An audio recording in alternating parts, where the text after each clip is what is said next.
The quote is, "The shortest and the surest way to live with honor in the world is to be in reality what we would appear to be. All human virtues increase and strengthen themselves by the practice and experience of them." Socrates. There are many places and times in life when one experiences honor. Honor lives inside of our cells and souls. It's deeply rooted in us, sometimes so strongly that it can hold us back. Family, friends, our environment, cultural traditions, and much more create the unconscious value, which can be likened to roots holding our feet to the earth. I have experienced honor many times in my life, but one experience in particular remains profound and forever interwoven within my heart. One autumn day, I was walking on a tree-lined street in Victoria, where I grew up. The brilliant and rich colors of autumn foliage surrounded me.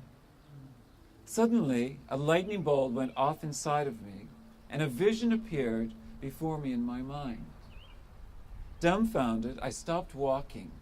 I looked around and found no one was on the street. Immersed in my vision, my body turned to light, and I felt lightness and smiles spread through like blood rushing from my heart. A bit of background is in order now, as this vision had a definite genesis, beginning with my 50th birthday.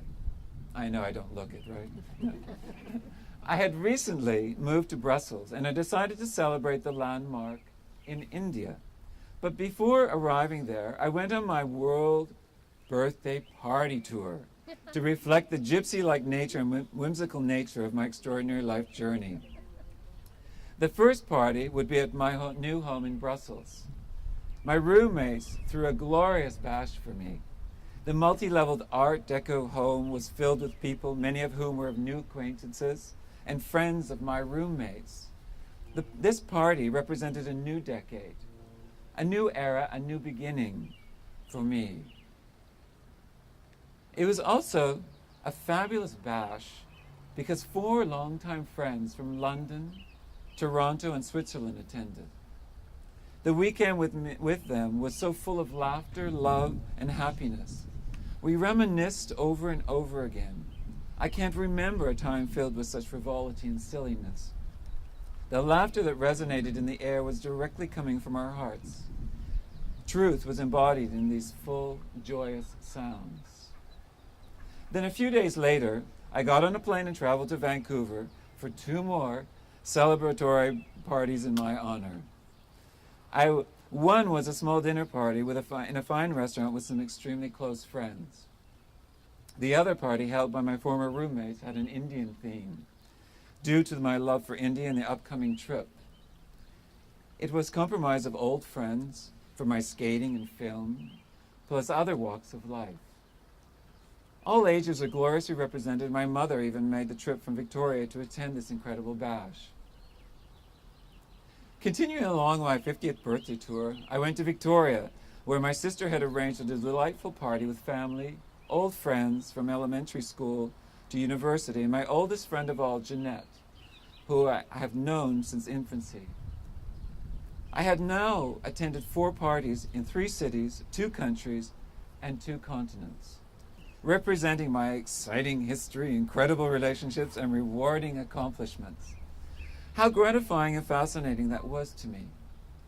I felt very thankful indeed for these gifts in my life. On that autumn day in Victoria, as I stood on the street of my youth, my vision was so profound. I was standing at the top of a mountain. I looked down and saw the different paths of my life. Some were well-traveled, and some not so well-traveled. Some short, and others very long. They curved and intersected, and then curved some more. Never a straight line. I scanned them with bewilderment. What I saw standing at different points along the paths were many different pillars. These pillars represented the people in my life. I looked down at each one of the pillars contemplating their relationship to me. I saw big smiling pillars. I saw pillars of strength. I saw pillars of all ages standing with tenderness, fierceness, and playfulness. There were so many pillars, dead and alive. I remember then turning and looking up and seeing another mountain to climb. It was high and steep, with snow on the top of it. I turned to my pillars of strength, my friends, and I said, "Follow me, we aren't done yet." We then began to climb upward with more wisdom toward the next half journey of my life. This was such an honor for me to realize that these important people have been long-time friends, have been colleagues who followed my career in silence or exuberance, or have been acquaintances who I have seen only a few times in so many years without much correspondence. I realize this is what life is about. There is nothing more amazing in life than family and friends. All the rest is camouflage.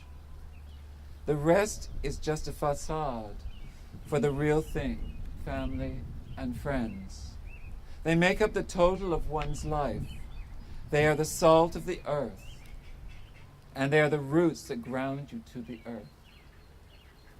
It all comes down to one thing: the honor to love these people who have supported and cheered me throughout life. I am thankful for these gifts just being there, close or far away in space or in mind. Of course, we are not happy with everyone all the time, and as time goes by, pillars may disappear or collapse.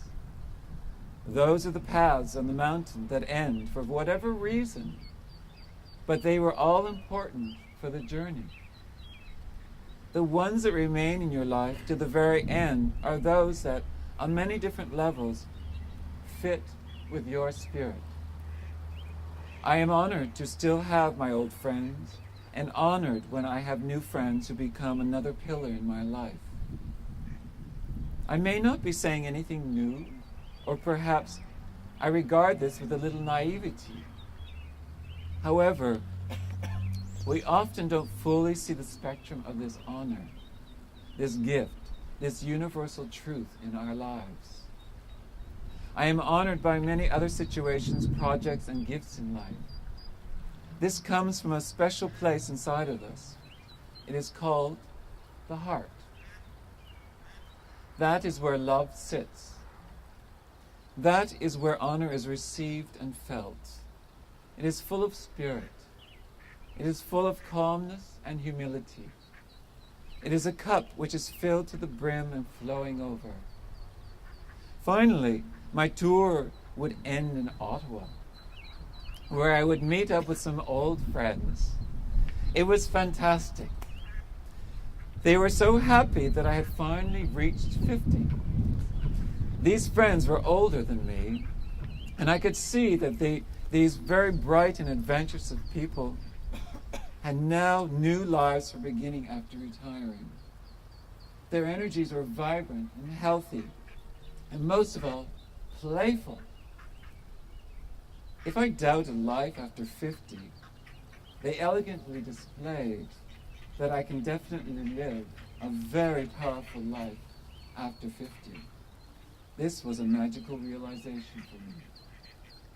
Honor yourself by honoring others. It is an honor to be alive, a true gift. Honor's home is within the heart.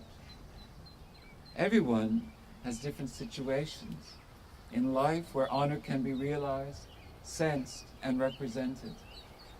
It is there within you and happening all the time. Let it blossom forth to its deserved magnificence.